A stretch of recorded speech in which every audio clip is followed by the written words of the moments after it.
Coach, what have you kind of learned about Jeremiah and Jabari now that you've kind of been in the fire with you? Sky's the limit. We still progressing. I think we to the point now where we see eye to eye. Different philosophy of coaching. I think we adapted, and I think there's a lot of room for growth. I mean, I think we just really getting started. And then we've seen Nolan and Aeneas play the last couple games. How's kind of their development, and could they earn that third spot? I mean, they already there. I mean, they competing every week is competition. And it's really a testament to the kids, right? They pushing each other. Nobody's settling. And they understand. They got two really good players in front of them. I mean, not too many times you got a generation-type talent that's playing, and then you got another kid that's playing as good as anybody in the country. So opportunities there is just – it's been limited right now. But they'll be prepared. They prepare every week like they starters. Aeneas doing a great job of handling it, not being a selfish teammate. Like, he understands his role. Because I say, hey, the role reversed. What if that was you? So he understands that aspect of it, and he's ready. I mean, he's ready. I feel comfortable getting him in the game. I mean, he was nicked up early, so now he's back healthy. Nolan James is just truly really happy with his growth and his development. He put himself in a position where he's competing. And I got no problem putting him in the game. I mean, I think he's ready right now as a true freshman. So I coached a lot of freshmen that played early, and I think he's right there with a lot of them. And then where would you kind of assess the group in terms of pass pro? Shoot, we really haven't been challenged that much. You know, we had two that we just blankly missed. So it's just you're trying to play too fast, trying to get into a route. But the pass pro this year has been really easy. We'll be challenged this week. You know, played against Boise last year in the Fiesta Bowl, and they try to heat us up. We'll be prepared for it. Coach, CJ Carr has been developing quickly in this offense. From your perspective, how has he made the run game balanced? Well, I think, you know, so many times you get judged as a quarterback on checking the right read in the pass, right? But to me, it's also in the run game. Like, he getting us in the right checks. We get an overload here, we need to kill it to go away from it, or we got some looks that we want to check into. He's done a phenomenal job. I mean, to me, but he prepares that way. Like, he's in the office as early as we are. Like, he's sitting in there waiting on Gino, soaking it in like a sponge. He got good questions, and he's ahead of time. He ahead of his time. You can tell he's a coach's kid, been around the game. He has that approach you look for as in a quarterback. I mean, he's just so poised. You know, I always say playing that position and coaching that position in the past, like, anytime a kid can stand in pressure and keep his eyes downfield and not in oblivious to everybody around him, he got a chance to be special. And I think CJ has that ability. And you've worked with a lot of young players. What stands out from CJ within his leadership, and how has he earned the backfield's trust and also the rest of the offense? Well, he has that leadership quality. Like, he's easy to be around. Like, he holds himself accountable. Anytime you can start with yourself first before others and take the blame, like, that's leadership. And I think that's what CJ is. And the guys love him. They rally around him, you know, and he's not a me guy, he's a team guy. And I think he's what you look for in a Notre Dame type quarterback. And I still think the best football ahead of him. He's just really scratching the surface. And he's staying even keel. He's not getting – I always talk about being that thermostat as a quarterback. Like, you at that 72 temperature, not too hot and too cold.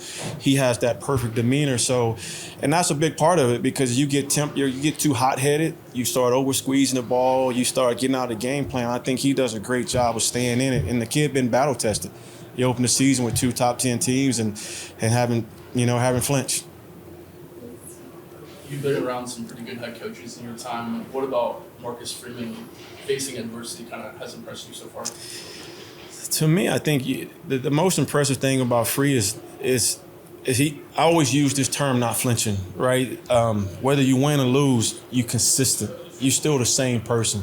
I've been around some people, you lose, it's 4th of inches. It's everybody else's fault. You know what I mean? That's when you have to rally, and that's what being leadership is, lift everybody up. And I think Freeman does it as good a job as I've seen. And I think a lot of it, when you've been a big-time player and you play at a high level, you understand those games. You know, a lot of times there's really good coaches that learn the game by studying up under good coaches, but that's part of the game of going to compete. Like, it ain't easy as you draw X and O's and say it's going to work. It's still that person with the ball in his hand, that person in space that you got to make miss, and that's what it comes down to, the Jims and Joes sometimes. It ain't always the X and O's, and I think sometimes we get it twisted as coaches. Like, we have all these kids being Superman, but shoot, they got guys on scholarship too, and you know what I mean? Sometimes it don't go your way.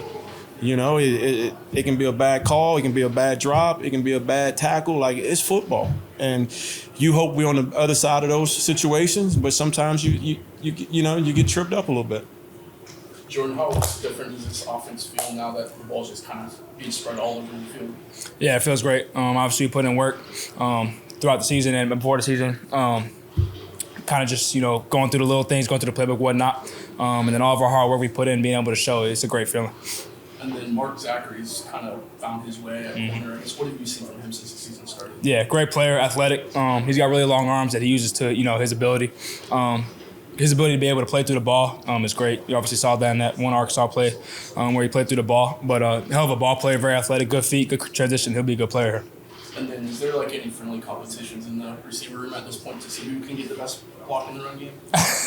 A little bit. Coach, has a little competition with us. Whoever can get more, might get a little dinner or something at the end of the season. But yeah, everyone has a mentality of, going in there and trying to knock your guy on his butt. And I think that helps our offense a lot and helps our run game, develop and hit big plays. Hey Jordan, obviously you were such a big target over the weekend. Can you describe the chemistry in the wide receiver room and why it was clicking so well? Yeah, we're all just developing. Everyone's got to be on the same plane to elevate as a room. And that connection also goes with our quarterbacks as well and with CJ. But having those reps over practice and building that trust and connection with our quarterback allows us to go out there and perform. Whenever the ball, he's going to put it in the spot, we got to make a play on it. Keep rolling. Obviously, you guys are on a 2-game win streak. Looking at Boise State, how are you feeling? I mean, 3-win streak. What's going on in practice? Yeah, we're feeling good, obviously. But we still have those 2 losses that are in the back of my mind, or back of our minds, and we're going to use that as motivation to keep on going. Nothing's guaranteed out here, and no win is guaranteed. We got to work for every single one. Is getting into a groove a real thing when you have the confidence the next Saturday to feel like you can do the same thing over and over again? For sure. It's all developed in practice. You get your groove going in practice. Practices are harder than the games, and you get out there and the game becomes easy. Tae, now that you have a few games under your belt, what's kind of led to you having the success that you've had so far? I'll just say for sure, the confidence in myself, that's the main thing. I always had confidence in myself, before I was even starting, even when I first came in. So, I feel like keeping that confidence and just keeping the drive to keep getting better and just come in every day and work as hard as I can, I feel like that's the reason for my success as of right now, and I know it's still steps for me to take to elevate, and I know I still got way more on the floor for myself. I got way more on the table for myself. So just coming in every day, working hard, and just knowing I'm confident in my ability and I'm confident in who I am. So just doing that every day and just focusing on one day at a time, trying to elevate. And then has the game started to slow down for you at all? Because on Saturday it looked like you were flying around making plays and looked like you were comfortable. Yeah, definitely. I would say I definitely had to get comfortable after Texas A&M and Purdue. With playing that amount of snaps because I never played like a every down player snap. So I definitely had to get comfortable as far as that. And I feel like Arkansas, I definitely felt way more comfortable in the field. Because I knew I was a starter. So it that kind of helps out a lot too, because you're going to play majority of the game, so that kind of helps out a lot.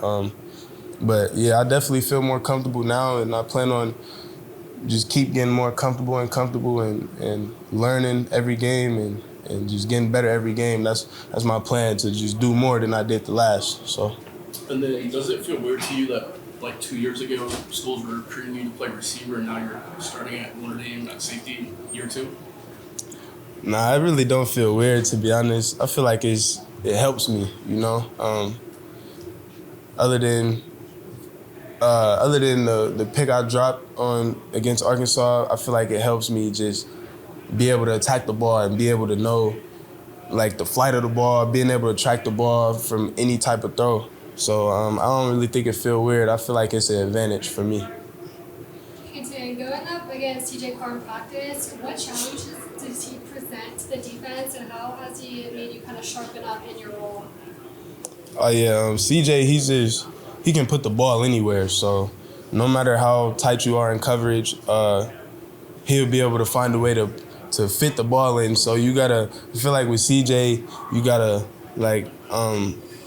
you gotta have great technique. You just gotta be all over the play, and it helps us out a lot when we go against other dynamic quarterbacks, because we go against CJ every day, so he can make certain throws, you know, a lot of quarterbacks in the country can't make. So just being across from CJ, even in the summer leading up to now, you know, it's definitely helped me out a lot for sure, just to learn how to read quarterbacks while I'm in the middle of the field, and just to learn how to know what the quarterback is thinking, you know, because I talk to CJ a lot, just on like, oh, I see you made that throw, you know, just understand what the quarterback is thinking and understand what he's looking at. It helps us out in the back end. And from your perspective in the secondary, what have you seen in improvements from Mark Zackery? I know he's kind of been having a larger role, and what have you seen from him out there? Yeah, that's, you know, Marcus, that's my boy, you know. We both from Indiana, so we've been had a relationship before this, so, you know, that's like a little brother to me, and I feel like the biggest thing with him was just getting comfortable. You know, he was a true freshman. He was thrown into the fire. You know, that's hard for a lot of people, you know.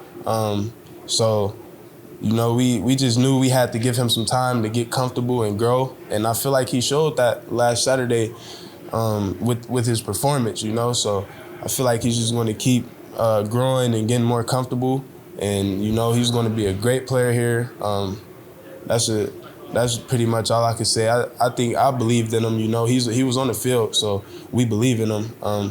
You know, it's just all about getting comfortable. He was a true freshman, and I feel like he's comfortable now. So great things coming from him, for sure.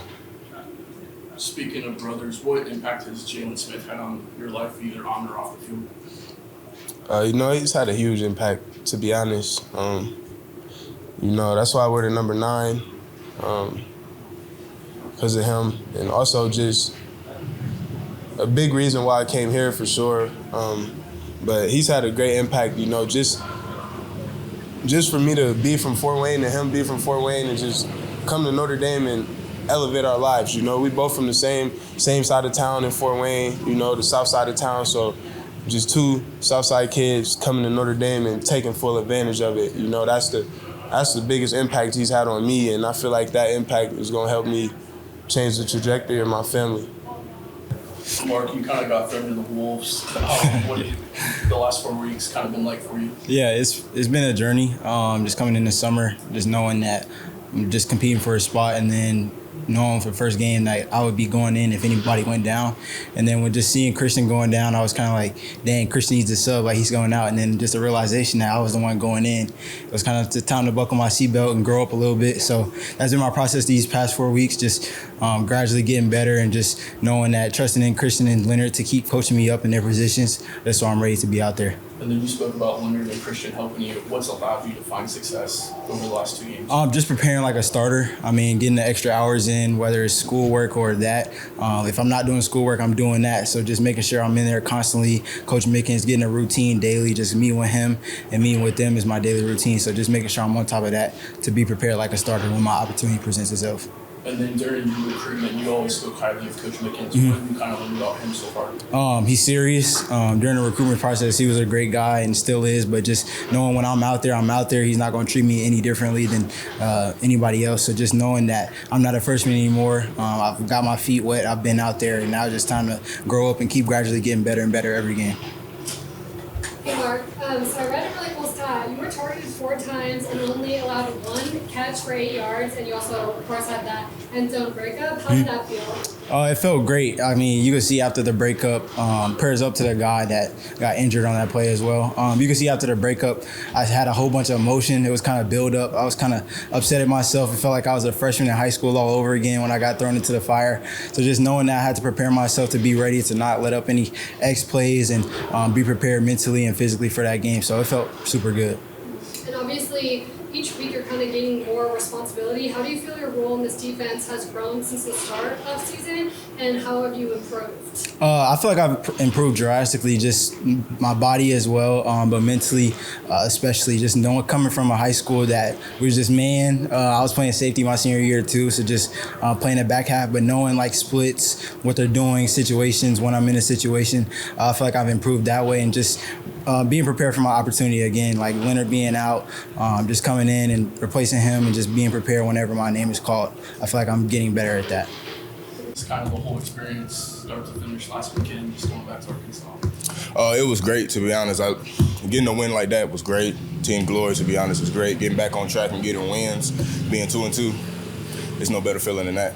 And then it looked like you had a pretty good game in the run game. I guess how comfortable are you in this offense now that you have a couple games under your belt as well as fall camp? I think I'm very comfortable. Whatever the offense need me to do, I'm going to do. If they need me to go block, I'm going to block. If they need me to go run a route, I'm going to go to run a route. I'm just building week by week, trying to better myself.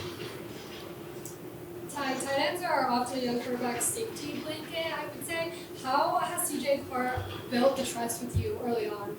I think we was building trust in fall camp. To be honest, I think building that trust, me being a new guy, even though I'm older, like learning the offense and like having to learn the route system, how he wants something done, has been great. Like the connection, us bouncing ideas off each other. So I think the connection and the trust is always going to be there.